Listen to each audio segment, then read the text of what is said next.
On va avoir une petite discussion. C'est quoi le trading?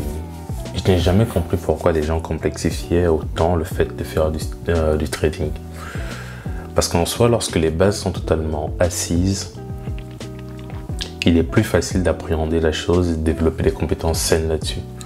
Quand tu es motivé que par l'argent, c'est normal que tu le complexifies parce que émotionnellement, ton activité ou du moins ta compréhension des choses n'est liée qu'à la capacité à gagner des sous. Ton avis est biaisé par tes attentes, ton avis est biaisé par ce que tu veux. Donc, à la fin de cette vidéo, tu comprendras de la façon la plus simple possible c'est quoi faire du trading. Mais vraiment, à la fin de cette vidéo, tu comprendras c'est quoi faire du trading, en particulier sur les paires Forex. Donc, moi c'est Glécien et bienvenue sur Wealth Edge. Cette plateforme, c'est une plateforme d'éducation financière que je suis en train de créer qui permettra de réduire le gap qu'il y a d'un point de vue connaissance en éducation financière. J'ai envie de mettre au grand jour les techniques, les méthodes, les process qui sont mis en place par les gens aisés pour créer de la richesse. Donc c'est l'objectif que je me fixe sur cette chaîne. Donc si ça t'intéresse, surtout, n'hésite pas à t'abonner, à commenter et à me donner ton avis. Je me suis posé la question de savoir comment faire pour expliquer le plus simplement possible le fait de faire du trading. Et donc, j'ai une question pour toi. En ce qui me concerne, moi, je vis en France. La monnaie que j'utilise, c'est de l'euro. D'accord?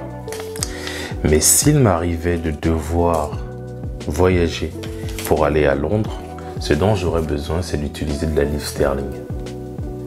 La question qui se pose maintenant, c'est de savoir comment faire pour quantifier la valeur d'une monnaie entre deux économies qui n'ont rien à voir. Parce que tu le sais certainement, mais depuis le Brexit, l'Angleterre a quitté la zone euro, ce qui fait qu'ils ont aujourd'hui une économie qui est totalement différente. En Europe, en France en particulier, on utilise de l'euro, alors qu'en Angleterre, on utilise de la livre sterling. Donc là, tu as un billet de 10 euros et là, tu as un billet de 10 livres sterling, 10 pounds, d'accord?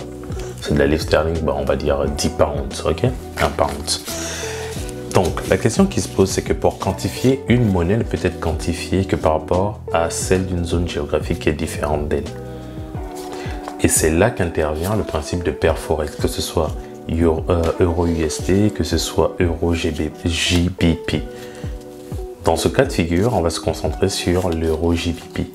La question qu'il faut se poser aujourd'hui, c'est de savoir si je vais à Londres et que je dois acheter de la livre sterling avec de l'euro, quelle quantité de livre sterling, combien de pounds j'obtiendrai, d'accord? Donc, à partir de là, la paire Forex te permet tout simplement de faire la conversion d'une monnaie à une autre. Et pour ça, je vais prendre mon ordinateur et te montrer un peu ce que ça donne. Actuellement, quand on regarde le ratio entre le pound, donc GBP, et l'euro, le ratio est à 0,84, d'accord? 0,84. Et ces 0,84 permettent tout simplement de justifier la conversion qui existe entre l'euro et le GBP. Donc, quand tu prends ce ratio de 0,84, qu'est-ce qu'il signifie? Il signifie simplement que pour 1 euro, d'accord, tu as besoin, pour 1 euro, tu as en contrepartie 0,84250. Et donc, comment on lit une paire Forex Euro-GBP? Dans le cas de l'euro-JBP, l'euro sera donc la monnaie de référence, alors que le GBP, donc le pound, sera la monnaie de contrepartie. Donc pour 1 euro acheté, pour 1 euro vendu, tu obtiens 0,84 pounds. Et c'est comme ça que les conversions sont faites. Pour aller un peu plus loin dans cet exemple, la question est de savoir maintenant si je veux que ma capacité d'achat d'un pays ou d'une zone géographique à l'autre ne varie pas. Il y a ce principe de timing qui apparaît. C'est-à-dire que si j'échange mon euro lorsque le ratio entre l'euro et le GBP est égal à 1, ça signifie que pour 1 euro vendu, j'obtiens 1 pound. C'est aussi simple que cela. D'où maintenant le principe d'analyse technique. L'analyse technique sur les marchés Forex te servira tout simplement à observer, à identifier le meilleur moment pour acheter ou vendre une monnaie. C'est aussi simple que cela. Je ne vais pas faire plus compliqué parce que je veux que tu ancres les bases en toi. Je veux que tu comprennes ce qui se passe. C'est comme ça que le Forex fonctionne. Donc, je ne vais pas m'étendre plus longtemps. Je vais te faire une vidéo beaucoup plus complète, mais là, moi, j'ai pas envie de te dire quoi faire. J'ai envie de t'expliquer comment je comprends les choses. J'ai juste envie d'avoir une conversation sur la finance, sur l'investissement, sur l'éducation financière avec toi. C'est tout pour cette vidéo. Si elle t'a plu, n'oublie pas de me donner ton avis en commentaire. Si tu observes des incohérences ou tu n'as pas compris quelque chose, pose une question, je te répondrai, je répondrai à tous les commentaires. Et on se dit à très bientôt pour la prochaine vidéo. C'était Glacien.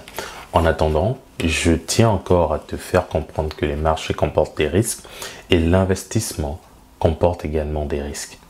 Et dans cette vidéo, je t'explique comment, de ce côté, enfin quelque part ça apparaîtra, je t'explique comment j'ai perdu 4 500 € et je te donne des conseils pour ne pas reproduire les mêmes erreurs que moi.